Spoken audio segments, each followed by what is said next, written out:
Hello, traders. FX Pip Collector here. Today is Thursday, May 23rd, and I'm going to be analyzing gold versus the dollar, starting on the monthly, working my way down to the 1 hour time frame for the full top-down analysis.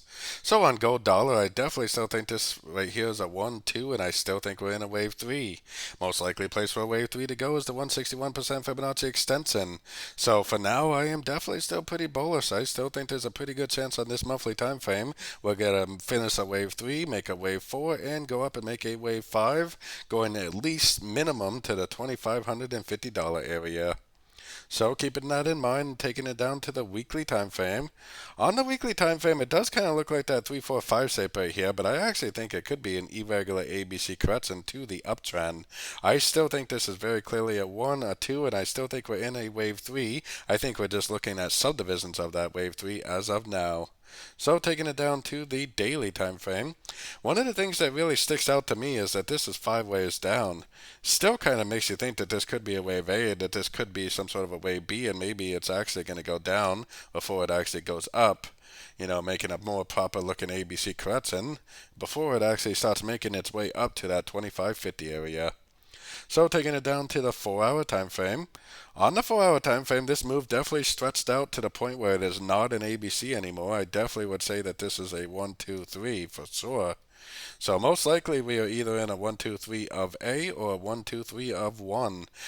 There's really no proof that the trend is even over yet too. I mean, it could possibly stretch out, eventually make a wave 4 and make a wave 5. So we are definitely in a downtrend, which is either a wave A or a wave 1.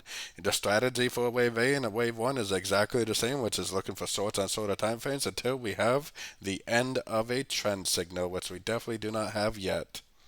So taking it down to that 1 hour time frame, like I was just explaining on the 4 hour time frame, I think it's extremely clear that this is a 1, 2, and a wave 3.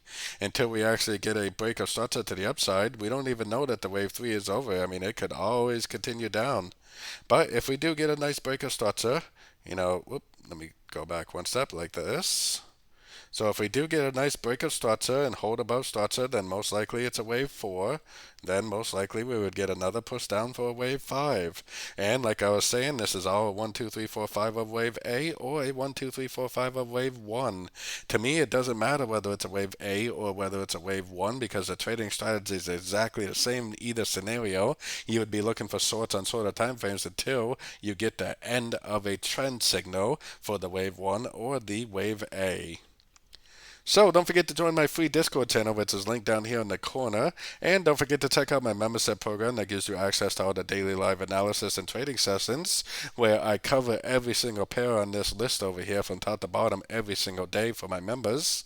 Also, it gives you access to all my swing/day trade setups that I share with the group at the time of entry by signing up at my website, fxpipcollector.com. As always, thank you and happy trading.